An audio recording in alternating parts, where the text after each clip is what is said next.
O Salmos capítulo 22 vai registrar o Messias sofredor. Deus meu, por que me desamparastes? Salmos capítulo 23 vai registrar esse Messias agora como o pastor que está conduzindo as suas ovelhas a pastos verdejantes.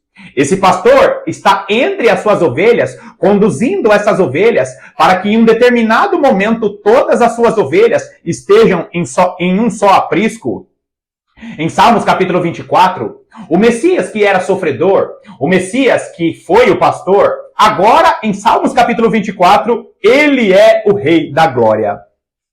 Nós olhamos para alguns salmos da palavra de Deus e nós vemos que existem profecias futuras em alguns salmos para nos mostrar as situações que aconteceram e que vão acontecer em um futuro muito próximo. Assim como esses três salmos, capítulo 22, 23 e 24, os salmos capítulo 110 contém algumas das revelações mais importantes da palavra de Deus. E quando nós olhamos para esse salmo importantíssimo, nós precisamos entender que é um salmo messiânico e também é um salmo escatológico que vai apontar a respeito de coisas que ainda não aconteceram. Fica comigo até o final desse vídeo, porque hoje nós estaremos meditando em Salmos capítulo 110, no versículo 6. Seja muito bem-vindo a mais essa meditação do canal A Lâmpada para os Meus Pés.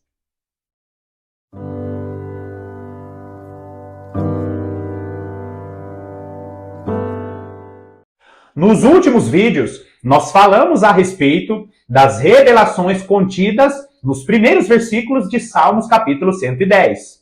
O texto começa a falar a respeito do Senhor que fala a um outro Senhor. Assenta-te à minha direita até que eu ponha todos os inimigos debaixo dos seus pés.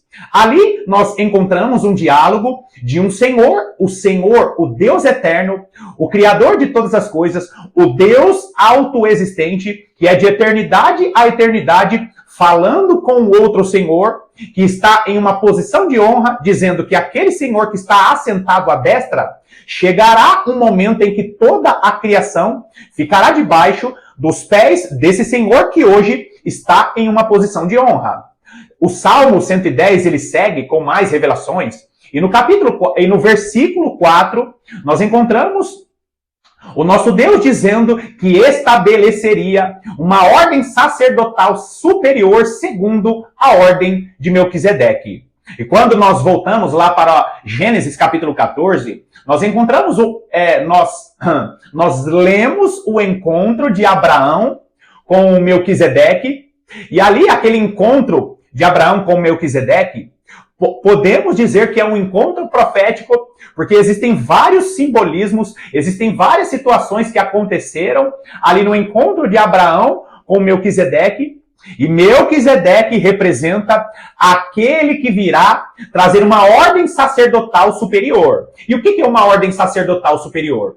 O sacerdote da antiga aliança, ele tinha ali a função, ele tinha o trabalho. O sacerdote da antiga aliança, ele tinha o ofício de fazer conexão com o povo, com Deus. E o sacerdote era uma espécie de mediador.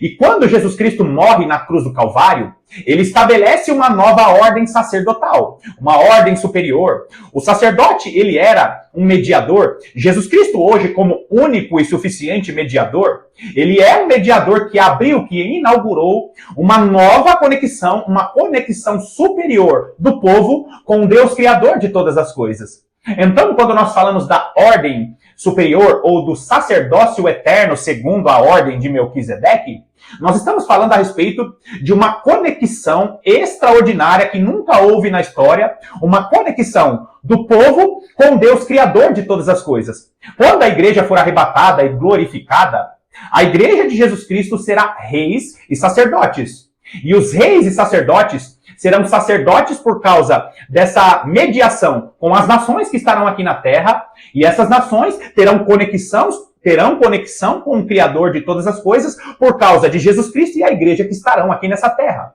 Por isso que é uma ordem superior. Os glorificados governarão a terra, Jesus Cristo governará junto com os reis e sacerdotes, E esses, com funções sacerdotais, vão estar regendo as nações e conduzindo essas nações para ter conexão com o Deus Criador. E quando nós falamos desta conexão superior, dessa ordem sacerdotal, segundo Melquisedeque, nós estamos falando a respeito de mediação. Por que o Salmos capítulo 24 vai falar que existe o Rei da Glória, que é Jesus Cristo, e esse Rei da Glória, ele é precedido por portais eternos. Quem são os portais eternos? Nós, a igreja. Hoje, as pessoas olham para nós e elas passam através da nossa vida para conhecer Jesus Cristo. Mas quando chegar o reino milenar, a igreja glorificada, como reis e sacerdotes, vão estar sacerdotando as nações como os portais eternos, porque por causa desses portais eternos que somos nós, a igreja, aqueles que fazem parte da ordem de Melquisedeque, esses serão os portais eternos porque as nações conhecerão o Deus Criador de todas as coisas através das nossas vidas. Nós não seremos mais alma vivente, nós seremos espírito vivificante. Então, queridos, quando nós olhamos para o Salmos capítulo 110, nós vemos revelações maravilhosas e, infelizmente, eu não consigo colocar todas as informações, porque senão os vídeos vão ficar muito grandes. Bom, hoje, como mencionado no início, nós vamos meditar no versículo 6. Eu sugiro que você assista aos vídeos anteriores para compreender melhor as revelações que nós falaremos aqui nesse vídeo. Vai lá comigo então, Salmos capítulo 110. Nós vamos ler apenas o versículo 6. Salmos capítulo 110, nós vamos ler o versículo 6, que diz assim: Ele julga entre as nações, enche-as de cadáveres, esmagará cabeças por toda a terra. Quando nós falamos desse que julgará as nações, de quem que nós estamos falando? Nós não estamos falando do Deus eterno.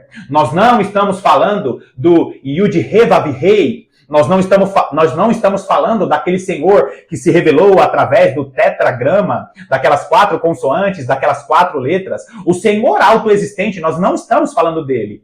Esse Salmos capítulo 110 menciona o Senhor Yud-He-Vav-Hei, Yahvé ou Jeová na tradução em português. Esse Senhor é mencionado, Ele é o Senhor Criador de todas as coisas, Ele é de eternidade a eternidade, Ele é o Eu Sou, Ele é o Senhor autoexistente, mas o Salmos capítulo 110 vai falar a respeito de um Senhor que é da mesma essência desse Senhor Criador de todas as coisas, não é um outro Deus, é o mesmo Deus, só que com uma outra posição, em um outro formato, em uma outra maneira de agir, com a sua maneira de agir sentado à destra. Esse Senhor que se assenta à direita, segundo o versículo 1 do Salmos capítulo 110, é o Senhor que hoje está em uma posição de honra. É o Senhor que está assentado à destra do Pai. Agora, nós não podemos nos confundir. Jesus Cristo não é um Deus menor. Jesus Cristo não é um outro Deus. Jesus Cristo é o Deus Criador dos céus e da terra, só que é o Criador dos céus e da terra em sua forma de governar. Eu sei que é muito complexo entender o agir de Deus com o nosso pensamento humano, mas existem religiões, existem segmentos religiosos que vão mencionar Jesus como se ele fosse um Deus menor ou como se ele fosse um outro Deus, e não é isso. Jesus Cristo, ele é o próprio Deus, ele é da essência do Deus Criador. Só que Jesus Cristo, ele é chamado de o Filho de Deus e ele é chamado de o braço do Senhor ou o cetro do Senhor. E o que isso significa? Significa que Jesus Cristo, ele está se colocando à destra do Criador. Por quê? Porque ele é o próprio Criador em forma de governante. Nós vamos ver o nosso Senhor no Antigo Testamento sendo mencionado como Elohim, como aquele que governa, como aquele que é o Senhor das nações. Nós vamos ver o nosso Senhor e Salvador Jesus Cristo sendo mencionado como o Adonai, o Senhor que governa as nações. Então, queridos, quando nós falamos de Jesus Cristo que hoje está sentado à destra, quem é Jesus Cristo? Ele é o cetro, ele é o braço do Senhor. É aquele que executa a vontade de Deus. É o mesmo Deus, só que em posição de governo. Agora, esse Senhor mencionado nesse versículo 6, esse que vai julgar as nações, não está falando sobre Yud-He-Vav-Hei, Yahvé, não está falando do Deus Todo-Poderoso que foi mais mencionado no Antigo Testamento. Está falando do Senhor que hoje está assentado à destra do Pai. Agora, ele julgará as nações. Por quê? Porque ele é o Senhor que está assentado à direita, e chegará um tempo, e nós vamos ver em Isaías, nós vamos ver em Isaías capítulo 66, no versículo 1, que o Senhor Deus diz que a terra é o estrado dos pés dele. Só que chegará um momento em que a terra será o estrado dos pés daquele que está assentado à destra, que está assentado à direita. Grava bem isso, queridos. Existem muitos teólogos que vão defender a ideia de que Jesus Cristo governa hoje. Não. O mundo tem um príncipe hoje. Você sabia que o mundo tem um príncipe hoje? Tem um príncipe que governa, que o mundo jaz no maligno, que essa terra tem um príncipe, que existe um rei que governa a terra, esse rei é a morte, e o príncipe desse mundo é Satanás. E quando nós falamos desses senhores que governam, nós precisamos ter em mente que chegará um tempo em que Jesus Cristo voltará para essa terra. Primeiro, ele vai destronar o príncipe desse mundo, ele vai governar por 1000 anos, e o último inimigo a ser vencido é a morte. Por isso que ele tem que reinar 1000 anos. Você vai ver o apóstolo Paulo em 1 Coríntios, capítulo 15, mencionando este último inimigo que será vencido. E o texto diz: convém que ele reine até que coloque todos os inimigos debaixo dos seus pés. Ou seja, ele vencerá todos os inimigos no reino milenar, e o texto é lindo porque continua dizendo: e o último inimigo a ser vencido é a morte. Então, esse Senhor, ele julgará no meio, ele estará no meio das nações. Não é um Senhor que julgará as nações dos céus, é um Senhor que estará entre as nações. E é uma outra doutrina que infelizmente foi esquecida ao longo dos séculos. Era uma doutrina ensinada até o 3º século, quando entrou o governo romano, que misturou a religião com o Império Romano, quando entrou ali a teologia romana, a teologia grega, que simboliza todas as coisas, que simboliza inclusive o reino milenar. Esse ensino do reinado de Cristo na Terra acabou sendo esquecido, ou poucos teólogos defendem essa ideia hoje, mas o Deus fiel e misericordioso já está restaurando todas as coisas. Por quê? Porque Jesus Cristo reinará aqui nessa terra junto com a igreja, e vários textos, não é um texto isolado, não é um versículo isolado, não é algo que eu acho, que eu penso, não é uma dedução minha por causa de uma interpretação de um versículo. É todo o Antigo Testamento apontando para o reino de Cristo literal aqui na terra, e vários textos no Novo Testamento preparando a igreja para serem reis e sacerdotes que reinarão sobre as nações. Só que antes de Jesus Cristo reinar sobre as nações com a igreja, ele vai estar julgando as nações. Olha só o que diz, vai lá comigo em Ezequiel capítulo 39. Ezequiel capítulo 39, a partir do versículo 11, diz assim: naquele dia, presta atenção nisso, porque o texto, sempre que o texto fala do dia do Senhor, ou naquele dia, geralmente ele está apontando para o grande dia da ira de Deus, o grande e terrível dia do Senhor. Por isso que é importante ler todo o capítulo 39 de Ezequiel. Na verdade, nós vemos uma cronologia aqui. As situações que acontecem aqui, por exemplo, está mencionando a queda de Gog, e o conflito do Senhor com Magog. Não esqueça disso, Gog é um príncipe, é um rei, e Magog são as nações que se unirão a esse príncipe, a esse rei. Está falando do último conflito antes de iniciar o reino milenar, porque Jesus Cristo voltará, arrebatará a igreja, em seguida volta com a sua igreja com seus corpos glorificados, e vai acontecer a batalha do Armagedon. E por que precisa ser assim? Porque quando nós olhamos para a festa dos tabernáculos celebrada na Antiga Aliança, a festa dos tabernáculos, na verdade todas as festas do Senhor, mas falando a respeito do reino milenar, do início do reino milenar, nós precisamos entender que a batalha de Gog e Magog tem uma conexão fundamental com a festa dos tabernáculos, porque esse é o momento em que o Senhor estará pisando as uvas no lagar de sua ira. A batalha de Gog e Magog é a reunião do último e grande governante que estará governando sobre as nações, e ele reunirá as nações para a peleja contra o Deus Todo-Poderoso. Ele estará julgando as nações antes de começar o reino milenar. Vai lá comigo então, versículo 11. Ezequiel 39, 11 diz: naquele dia darei ali a Gog um lugar de sepultura em Israel. O vale dos viajantes ao oriente do mar espantar-se-ão os que por ele passarem. Nele sepultarão a Gog e a todas as suas forças, e lhe chamarão o Vale das Forças de Gog. Você consegue ver aqui que ele está falando a respeito da destruição de Gog e de todo o exército, que será um vale de cadáveres? Meus amados irmãos, não é pregado isso nas igrejas. As nações que se unirem à besta, que se unirem ao anticristo, que fizerem oposição ao povo de Deus, serão conduzidas à batalha de Gog e Magog ou ao Vale de Josafá. O Vale de Josafá é o lugar onde acontecerá a ira do Cordeiro. As nações serão pisadas nesse lagar da ira do Cordeiro.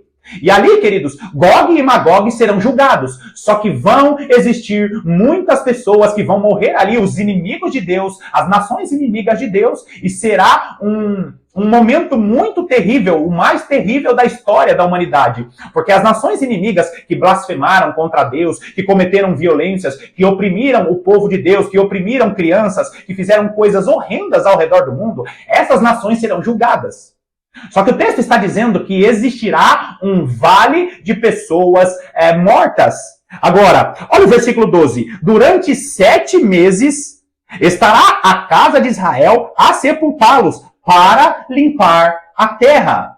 Isso aqui não é falado nas igrejas. Quando Jesus Cristo voltar com a igreja glorificada, ele vai estar fazendo o quê? Como diz Isaías 63, ele vem de Bosra. Por que ele vem de Edom? Por que ele vem de Bosra? Porque ele vem julgando as nações inimigas, não se esqueça. O anticristo e as nações virão de Edom, virão daquela grande religião, virão daqueles que hoje fazem parte de uma mistura de Edom com Ismael. Será uma mistura de povos que vão estar promovendo um conflito, tentando promover um conflito contra Jesus Cristo e a igreja já glorificados. Acreditem nisso. Só que eles serão julgados, serão pisados no lagar da ira de Deus, e a terra será limpa. A terra não será limpa num piscar de olhos. A terra não será limpa de uma maneira rápida. Esse texto que você está vendo na tela aí, que é justamente a limpeza que acontecerá durante 7 meses, antes de acontecer as bodas do Cordeiro, antes de acontecer o grande casamento que será celebrado aqui na terra e também será celebrado pela igreja de Jesus Cristo lá no céu. O que vai acontecer? Essa limpeza acontecerá antes das bodas do Cordeiro. O Israel que será restaurado, a nação literal de Israel, não o Israel espiritual, mas o Israel literal, sofrerá ali com a perseguição e com a afronta das nações que estão ao redor dele. Vai acontecer depois dessa batalha de Gog e Magog uma grande limpeza. Ali o Israel que vai receber Jesus Cristo não na nova aliança, mas vai receber Jesus Cristo como governante de toda a terra, segundo Zacarias capítulo 14, segundo Miqueias capítulo 4, segundo em quase todos os textos de Isaías, o Israel literal terá que promover uma limpeza literal. Vão existir povos e nações que vão fazer o recolhimento dos cadáveres que vão estar em várias regiões do mundo, mas principalmente naquela região de Israel. Deus fará com que aquele povo tirem os corpos para promover uma limpeza na terra. Tem gente que pensa que Jesus Cristo vai voltar e tudo será restaurado de uma maneira em um piscar de olhos, e não será assim.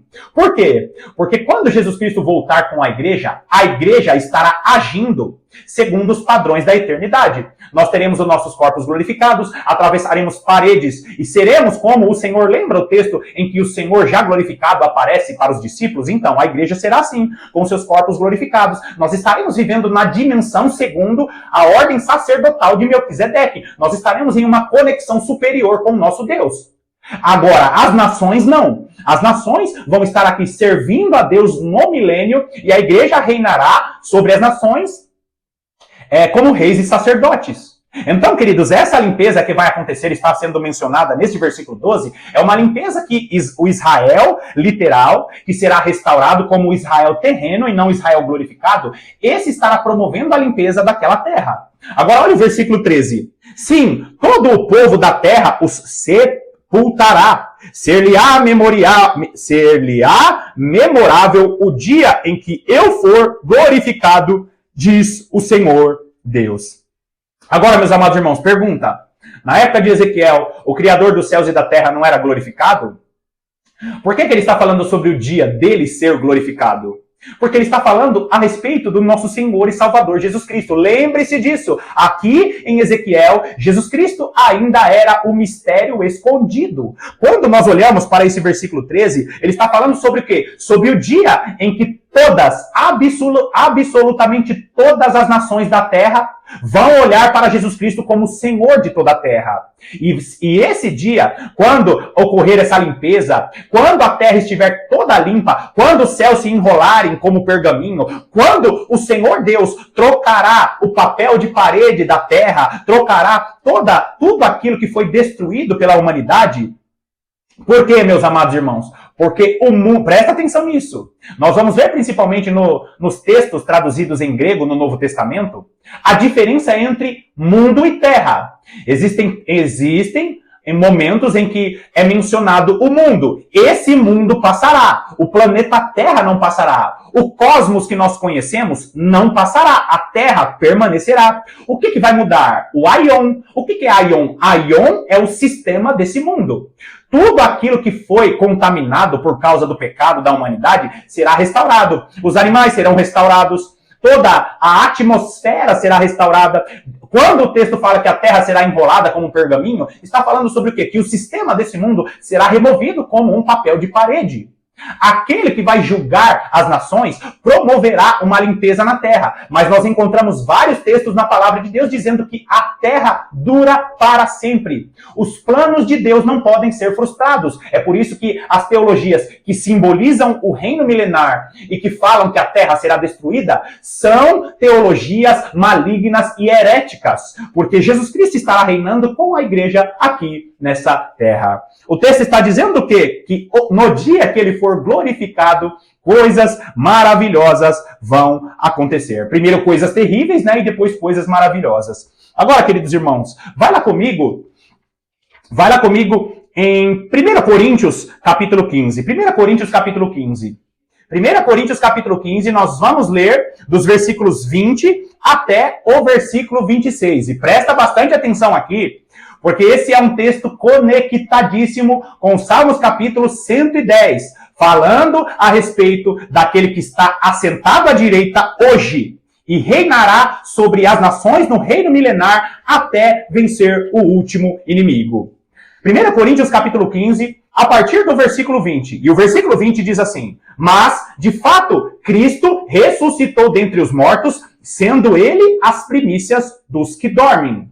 O que é essa primícia dos que dormem? Jesus Cristo cumpriu a festa das primícias. Lembra que eu falei a respeito do ensino das 7 festas do Senhor? Então, Jesus Cristo é a primícia daqueles que morreram e vão ressuscitar para a vida eterna. Jesus Cristo é aquele que inaugurou e estabeleceu essa ordem sacerdotal segundo Melquisedeque, ou esse sacerdócio eterno, segundo a ordem de Melquisedeque. Ele inaugurou isso sendo as primícias dos que morreram e vão ressuscitar para a vida eterna. Olha o versículo 21. Visto que a morte veio por um homem, também por um homem veio a ressurreição dos mortos. A morte veio por Adão e agora a ressurreição veio por Jesus Cristo. Versículo 22. Porque assim como em Adão todos morrem, assim também todos serão vivificados em Cristo. O que significa isso? Significa que hoje nós somos alma vivente, assim como foi Adão. Só que quando nós formos glorificados e fizermos parte dessa ordem superior, desse sacerdócio eterno, nós não seremos mais alma vivente, nós seremos espírito vivificante. Nós teremos parte de Deus fazendo parte do nosso ser, da nossa essência. Olha o versículo 23. Cada um, porém, presta atenção nisso, cada um, porém, por sua ordem, por sua própria ordem. Cristo, as primícias, depois, os que são de Cristo na sua vinda. Quando você olha para esse texto aqui, conectado com 1 Tessalonicenses capítulo 4, você vai ver que a teologia pré-tribulacionista, que divide a vinda de Jesus Cristo em 2 ou 3 fases, não faz sentido nenhum. Por quê? 1 Tessalonicenses capítulo 4 vai dizer que a ressurreição dos mortos, o arrebatamento e a vinda de Jesus Cristo são 3 eventos que acontecem ao mesmo tempo. As conexões desses textos com Ezequiel capítulo 37, o Vale de Ossos Secos, que para muitos é um texto escondido, A revelação de que judeus e gentios, de que Judá e Efraim serão ressurretos ao mesmo tempo, não existe divisão de segunda vinda de Cristo, terceira vinda, não faz sentido nenhum. Corrobora com o que está dizendo esse texto. Existem duas ressurreições. A primeira já aconteceu, que foi a do nosso Senhor e Salvador Jesus Cristo. Ele é a primícia dos que dormem. E depois, todos que vão ressuscitar para a vida eterna, para ter os seus corpos glorificados, virão depois. Os que são de Cristo na sua vinda. Ou seja, o arrebatamento, a ressurreição e a glorificação da igreja vai acontecer no mesmo momento, na vinda de Jesus Cristo. Arrebatamento e vinda não são eventos distintos. Agora, olha o versículo 24. E então virá o fim, quando ele entregar, presta atenção, quando ele entregar o reino a Deus e Pai, quando houver destruído todo o principado, bem como toda potestade e poder. Pergunto eu, Jesus Cristo reina hoje? O que você acha? Olha para as nações do mundo. Você consegue enxergar Jesus Cristo governando? Obviamente que não. Por quê? Porque Jesus Cristo precisa governar no reino milenar para destituir todos os inimigos. Quando acontecer a batalha de Gog e Magog, ele vai primeiro... Aliás, refazendo a minha fala, quando Jesus Cristo vier nas nuvens, ele vai estar destituindo principados e potestades nas regiões celestiais.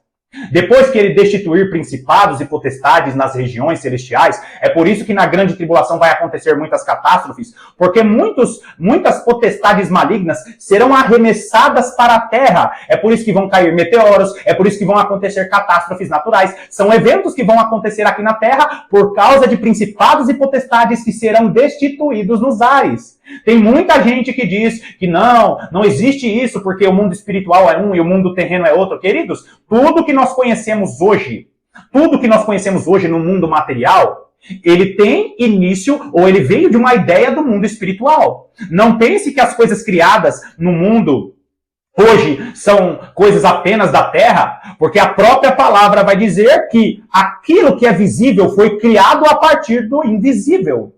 Então, queridos, quando nós olhamos para Satanás sendo preso com algemas, por exemplo, meu Deus, teve um dia que eu vi um pastor, um teólogo, é um homem maravilhoso, é um cara famosíssimo, é um dos pastores mais conhecidos por seus estudos expositivos de versículo a versículo.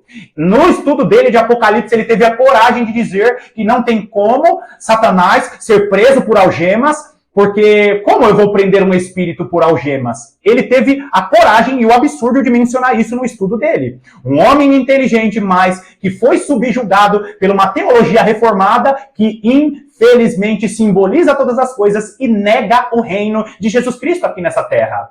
Tudo aquilo que é invisível, aliás, tudo aquilo que é visível, tudo aquilo que é terreno, foi criado a partir de uma ideia do invisível. Porque nós não podemos esquecer, queridos, o Criador de todas as coisas, inclusive o inimigo das nossas almas, todos eles, os poderes benignos, os poderes que vêm do Senhor e os poderes malignos, iniciaram todas as coisas a partir do invisível. Então nós não podemos simbolizar algo sem dar uma resposta a respeito daquilo que é simbólico. O livro de Apocalipse é sim simbólico, mas apontando para algo literal que vai acontecer aqui nessa terra. Agora, o versículo 24 diz o quê? Que ele vai ter que reinar. Destitui principados e potestades nos ares primeiro, porque os ares precisam estar limpos, porque a igreja virá nos ares. Não poderá ter principados e potestades nos ares, porque haverá o grande cortejo, a dança de Manaim nos ares, quando a igreja for encontrar do seu noivo. A igreja sobe do deserto dos povos para encontrar com seu noivo nos ares, segundo a profecia poética de Cantares, capítulo de número 8. Agora, ele governa sobre os reinos, destitui Gog e Magog, o anticristo, o falso profeta, as nações no lagar de sua ira. E aí, quando a terra for limpa, aí sim, ele precisa governar durante 1000 anos, porque falta um inimigo a ser vencido. E ele governa durante 1000 anos, e o último inimigo a ser vencido é quem? O texto aqui menciona. Versículo 25. Porque convém que ele reine até que haja posto todos os inimigos debaixo dos pés. Convém que ele reine. Jesus Cristo não reina hoje. Convém que ele reine no milênio. 27. 26. O último inimigo a ser destruído é a morte. Agora, queridos, A morte, o inimigo. O último inimigo a ser vencido é a morte. Pergunta, nós precisamos fazer perguntas para o texto, para a Bíblia. Quando Jesus Cristo voltar, ele já vai vencer a morte? E a resposta é não. A morte só será vencida porque ela não terá domínio sobre a igreja. Inclusive o texto que diz, e as portas do inferno não prevalecerão contra a minha igreja, está falando sobre o quê? A palavra ali inferno é a palavra Hades. E as portas do Hades, o Hades, o mundo dos mortos, é justamente o lugar aonde retém os mortos hoje. Quando Jesus Cristo diz que edificaria a sua igreja sobre a revelação de que ele era o Cristo, o que ele estava dizendo? E as portas do mundo dos mortos não prevalecerá sobre a minha igreja.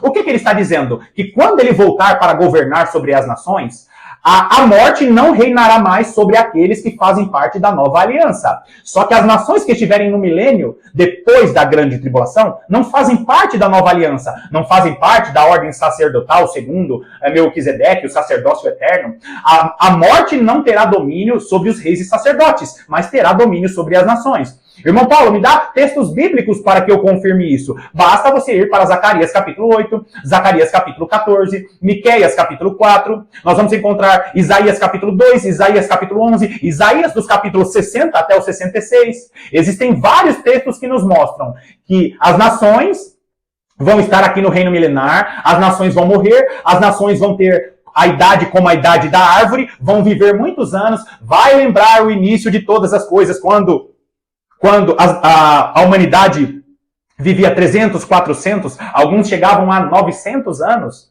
O texto vai mencionar dizendo que aquele que morrer aos 100 anos, morrerá jovem, a maioridade no reino milenar será de 100 anos. E se essa pessoa for amaldiçoada, ela pode sofrer punições, nações serão amaldiçoadas, pessoas vão morrer, vão ter idosos no reino milenar, com seus arrimos, com suas bengalas.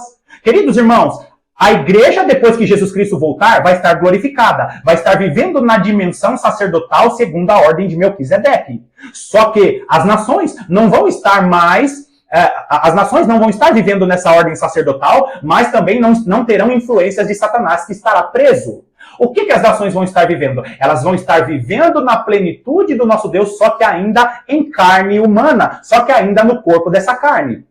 A única coisa que eles vão sofrer é justamente com suas próprias vontades, não terão influência espiritual de Satanás e vão aprender a lei do Senhor e vão estar sendo convidadas de ano a ano para buscar ao rei e celebrar a festa dos tabernáculos. Meus amados irmãos, essa é uma teologia pouquíssimo explicada, em raras igrejas são explicadas. Por quê? Porque infelizmente a maior parte das igrejas ignoram os ensinos dos profetas, que é justamente a promessa do nosso Deus. Lembra o texto que diz, olhos não viram, ouvidos não ouviram, e jamais subiu, e jamais chegou ao coração do homem aquilo que ele tem preparado para aqueles que o amam, aquilo que o Senhor tem preparado para aqueles que amam a sua vinda, aquilo que ele tem preparado para a sua igreja? Então, esse texto está falando da dimensão espiritual e das promessas que terão aqueles que receberem Jesus Cristo como Senhor e Salvador de suas vidas. Queridos irmãos, volta lá comigo, Salmos capítulo 110. Salmos capítulo 110 é justamente o texto de estudo de hoje, de meditação de hoje. Salmos capítulo 110. Ele julga entre as nações, enche-as de cadáveres, esmagará cabeças por toda a terra. O Senhor que hoje está assentado à destra de Deus, o Senhor que hoje não governa, mas estará em posição de honra, chegará um tempo em que ele julgará as nações, ou haverá uma limpeza aqui nessa terra, e ele estará julgando as nações, e quando essa limpeza ocorrer, ele governará sobre as nações. E a igreja estará como reis e sacerdotes, governando com Jesus Cristo em uma dimensão superior, o sacerdócio eterno, segundo a ordem de Melquisedeque. Bom, meus amados irmãos, finalizamos aqui mais essa mensagem e eu quero te agradecer pela sua companhia. Você que ainda não me segue no canal do Instagram, vai lá, me segue lá no canal do Instagram, está lá, @alâmpada para os meus pés. É um perfil diferente no Instagram, eu abri esse perfil apenas para mostrar alguns trabalhos que eu faço, apenas para ter uma conexão com você que fica até o final do vídeo, por isso que eu menciono o Instagram somente no final do vídeo, para que apenas pessoas que estão comprometidas com a palavra de Deus possam ter esse contato um pouco mais direto com as mensagens e possa até continuar as meditações lá no canal do Instagram. Segue aqui a lâmpada para os meus pés no canal do Instagram, porque eu tenho certeza que continuar as mensagens lá vai ser uma bênção para a minha vida e para a sua vida. Que Deus te abençoe poderosamente e eu estarei lá te aguardando e estarei aqui te aguardando para as próximas meditações.